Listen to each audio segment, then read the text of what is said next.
Praise be to God. Renewed in Christ. Embracing new beginning. Bagong simula. Kung iisipin po natin, yakapin natin yung bagong simula. Kaya nga po, doon po sa ating banner, makikita po natin yon, New Year episode. Bali po ito ay preparasyon na po natin sa ating pong 2025. Embracing new beginning. Paano ba natin i-embrace ang bagong simula kung ikaw ay nasa Panginoon na? Paano kung wala ka pa sa Panginoon? Yun ang importante po eh. Pero ang Panginoon po kasi merong plano. Ang sa atin lang po, magtitiwala tayo sa plano ng Panginoon. Amen. Kung noong 2024 po ay nag-fail po tayo. Maraming mga bagay na hindi tayo nagwagi. No? Kahit po na in-embrace pa natin ito, sinabit pa natin ito sa Panginoon, pero hindi pa rin po nagkaroon ng katuparan. Amen. Pero ibig sabihin, meron pong mas magandang plano ang Diyos. Amen. Dito po sa 2025. Amen. Ano sabi niya sa Jeremiah 29 verse 11, Star Ems? Paborito ko ito. Paborito ko ito. Amen. In Jeremiah chapter 29 verse 11 says, "For I know the plans I have for you, declares the Lord. Plan to prosper you and not to harm you. Plans to give you hope and future." Ano po ba ang sa ating pong lumang buhay, Star Ems? Ano ba mga ginagawa nating plano pagka malapit na ang January? Gumagawa ng New Year's resolution. Resolution, ito ibig sabihin, itatama yung mali. Yun ang madalas nakikita ko eh. Yung pangako, ganito. Pero merong isang plano ang Diyos sa bawat sa atin. You know, totoo yun, Star Ems eh. Ako din, gumagawa din ako ng plano, especially yung sa hanap buhay, yung sa pamilya, ano ba ang magandang gawin sa pamilya, ano magandang gawin sa sarili ko, sa aking health. No? Mag-exercise ba ako or what? Ano bang gagawin natin for ano? Yun yung mga usual na nangyayari sa plano po natin. Masama ba yun? Hindi po. Hindi po. Mabuti po yun. Yung magplano po tayo. Pero yung plano po natin, mas maganda po, ma-submit natin sa ating Panginoon. Amen. Why? It is because, siyempre, mas maganda nakakonsulta tayo sa gumawa sa atin. Kasi alam niya eh. Yun ang sabi po niya, "For I know the plan I have for you." Alam ng Diyos ang para sa atin. No? Plans to prosper you. Hindi po para po ipahama ka. Hindi po para madapa ka. Tatanungin po natin, Brother Vic, bakit po ako nadapa? Bakit ako may trials? Bakit ako may harmful ano rin? Kapatid, balikan po natin. Madalas gawa po natin yon. Madalas gawa ng kalikasan, gawa ng ibang tao, pero ang Diyos never po tayong ipapahamak. Plans to give you hope and a future. Yung future po natin, ang Panginoon po nandun eh. At the start of this new year, 2025, trust God. Hold our future in His hands. No, yung nasa kamay po niya. He sees the bigger picture. Alam po niya yung mas malaking picture eh. Even when we don't. Even hindi natin nakikita. Amen. Embrace His plan, knowing that His intention are always for our own good. Sir Ems, sige nga, mayroon ba tayo mga experience na ganyan? Sa lumang buhay, Brother Vic, ano? Ang plano kasi natin as human, di ba? Pag dumarating na yung New Year, sasabihin mo, ito ang plano ko para sa bagong taon. Amen. Pero sa lumang buhay natin, lalo sa akin, plano ko yun eh, kaya ko yan, ganyan. Hindi ko sinasubmit sa Panginoon noon. And 75% to 80%, Brother Vic, failed. Wala, failed. And then, pero at least meron 25%. Oh yes, kasi kahit papano nga kasi meron akong Diyos dati na mababaw. Pero when we join the renewal, that's the time na it goes deeper and deeper, my relationship with God. Na yung nga sabi ko, dapat pala yung plano ko noon, parati kong sinasubmit sa Panginoon para hindi ko na inabot yung mga kapalpakan ng aking buhay. Amen, amen. At totoo po yun eh. Yun po yung kagandahan po ng nasa Panginoon tayo. Na kilala natin ang Banal na Espiritu na kikilos po sa ating po mga buhay. Amen. Sa pagmamanis ng ating pamilya, ating mga anak, yung especially pag nag-aaral na po sila. Naranasan po namin ni Sister Emma yan. Hindi po joke. Kasi hindi po 2, hindi po 3, 5 po ang aming pong anak, itinaguyod ng ating Panginoon. Minsan kung i-review namin, Diyos ko, sabi ko nga, di ba, Sister Ems, no? Magkakaroon ka ng anak na doktor. Hindi ko, of course, minsan yun po yung pinag-aanohan natin, yung profesyon nila. Pero alam niyo po, ang isang napakabuti at napakaganda po namin na ginawa ng Panginoon sa amin po, napakabubuti ng mga bata. Sorry po, parang nagyayabang po ako. But kasi kitang-kita ko, kasi hanggang ngayon po nakikita ko kung gaano kabubuti ang mga bata.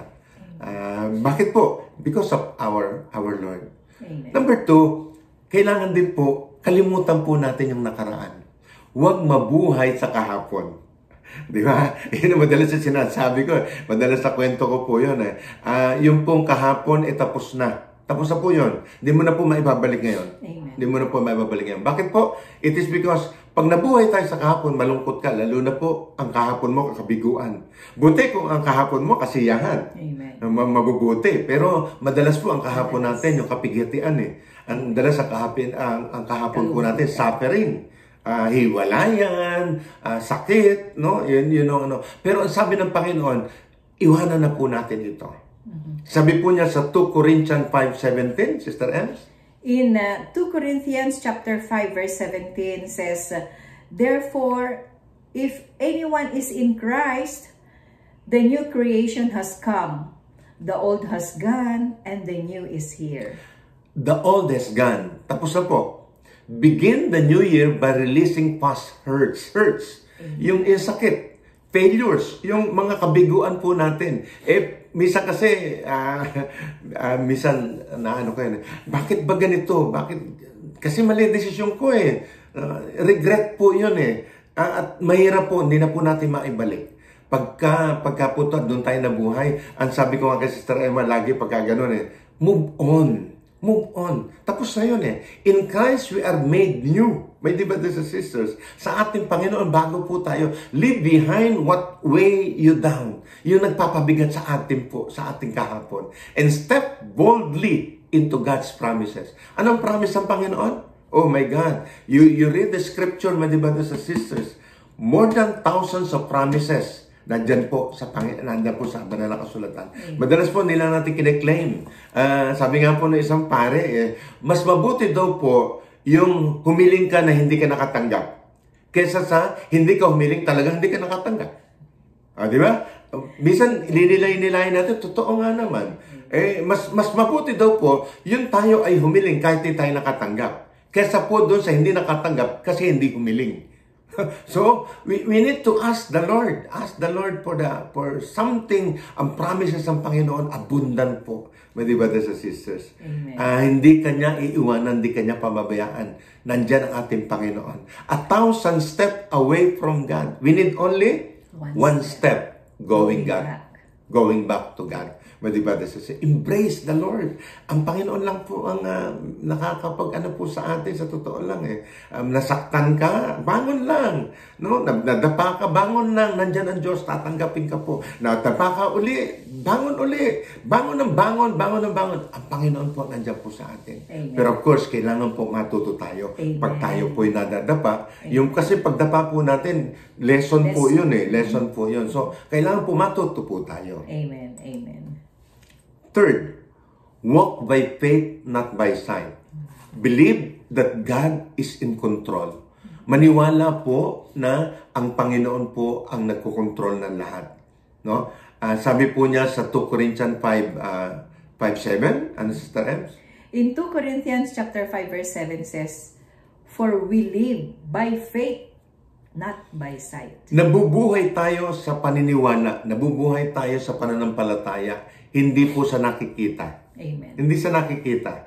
Kasi pag sinabi mo pong faith, kasi ito yung faith na believing without seeing. In the kingdom of God, you want to see? Believe. Believe first. Sa mundo kasi, to see is to see is to believe. Pakita mo muna sa akin, maniniwala ako sa iyo. The future may seem uncertain. May diba sa sisters? Yung kinabukasan po natin, probably hindi natin makita pa. But by faith, allows us to move forward. Amen. Amen. Trusting God that even when we cannot see the outcome, Lean on Him. Alam mo yun, sumandig tayo sa ating Panginoon. Amen. In every decision, ito, Sister Ems, yung bawat desisyon, kailangan nakakonsulta sa ating Panginoon. Amen. And believe in His divine provision. Na ang Panginoon, hindi niya kalilimutan yung pong para sa atin. We are all entitled. But of course, it is needs, not wants. Amen. It is needs, not wants. Yun yung isasabi nating yung expectant faith, Sir Ems, yung nagpapasalamat ka na. Na hindi mo pa natatanggap. Hindi pa natatanggap na masaya ka. Meron ko nabasa itong Pasko na ito. In one word, ano daw po masasabi mo sa karanasan mo ng 2024? In one word. Ikaw, Sister Ems. Ako muna. Kasi sinagot ko yun eh. Meron nag-post kasi ng ganon. Sabi ko, wonderful. My 2024 is wonderful. Amen. Yes, meron trials, but that trials is wonderful for me. Yes. Yes, merong mga nangyari na ganito, wonderful pa rin po sa akin. Sige, Sister Ems, ikaw naman. For me, for this year, 2024, I always say, God is a magnificent God. Amen. Magnificent. Amen. Siyempre, my dear brothers and sisters, minsan tatanong natin, bakit Brother Vic? Bakit Sister Ems? Wala ba kayo nagawang trials? Wala? Of course, marami po. Pero yun nga po we live by faith, not by sight. Doon po, we know that God is in control. We believe that God is always in control. Up to now, we have trials, but, ewan ko, minsan tatanungin ko nga pero alam ko na kasi kung saan nanggagaling ang saya na ito. Because the joy of the Lord is my strength. Amen. The joy of the Lord is my strength. Amen. Number 4, Sister Ems. In finding the strength in Christ. Ayan na. Yeah. In Philippians chapter 4 verse 13 says, I can do all things through Him who gives me strength. Babagsak ka, kapatid. Pag ang sarili mo ang aasahan mo. Amen. Pag ang talino mo ang aasahan mo. Pag ang lakas mo ang aasahan mo. Pag ang ganda mo ang aasahan mo. Maluluma po ang lahat. Amen. Pero pag ang Diyos mo ang aasahan mo na nagbibigay sa iyo ng lakas, I tell you, you can do all things. Beautiful. A challenge will come, my dear brothers and sisters. Mga pagsubok po dumarating. Wala po exempted. Even the Pope, may mga pagsubok po. We have seen our Pope now, naka-wheelchair. Oh my God! My God! Parang sasabihin ko, Santo Papa, mahiga ka na lang. Hindi. It's a challenge. Challenge will come, but God's strength will sustain us. Ang lakas ng Panginoon, yun po ang nagbibigay sa atin na sustenance. Sustenance. Di po ba, pagka po tayo tumatanda na, ano yung pinabibili sa atin? Maintenance. Hindi, yung isa yung... Vitamins. Ano yung gatas na For adult. Di ba? Ensure. Ayun, yun ang mga... para masustain yung lakas po natin. Pero ang Diyos po ang nagbibigay po ng lakas. Amen. Sabi nga ng mga nakakakilala sa akin, parang saan ka kumukuha ng lakas? Bakit ganyan pa rin ang perspective mo? It is only God. With me, oh my God, my dear brothers and sisters. Kaya nga po, ang gusto ko lagi may kaharap na tao. Gusto ko po lagi nag-share. Bakit po doon ako kumuha ng lakas? Amen. Face this year, 2025, with confidence. With confidence. Knowing that His power, the power of God, is made perfect in our weakness. Amen. Na ang ating weakness, bibigyan na ng lakas. Without God, we can do nothing, my dear brothers and sisters. But with God, everything is possible. Amen. Amen. Number 5, Sister Ems. Being a light to others. Maganda yan. Maganda yan.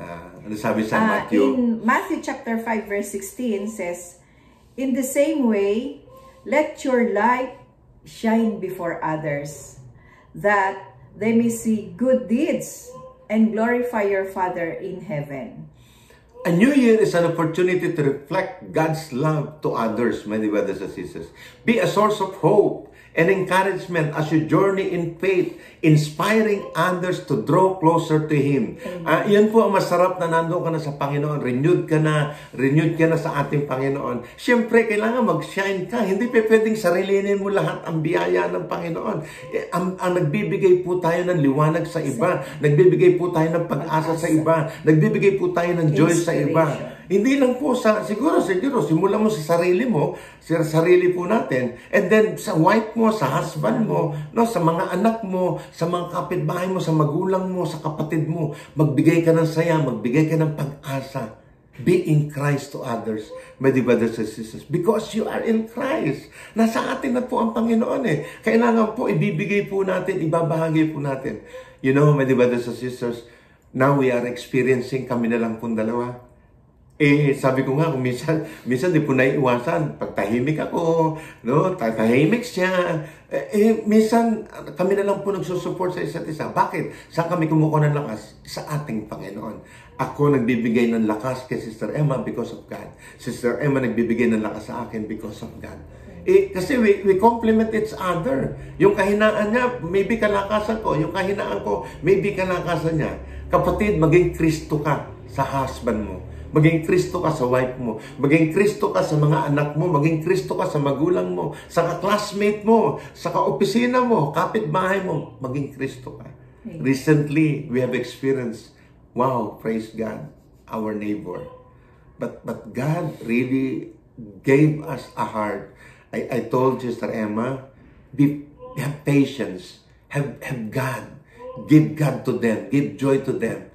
Yun po maibibigay natin sa ating mga kapitbahay na ating mga kasunod. Bigyan mo po siya ng pag-asa. Bigyan tayo ng Panginoon ng pasensya.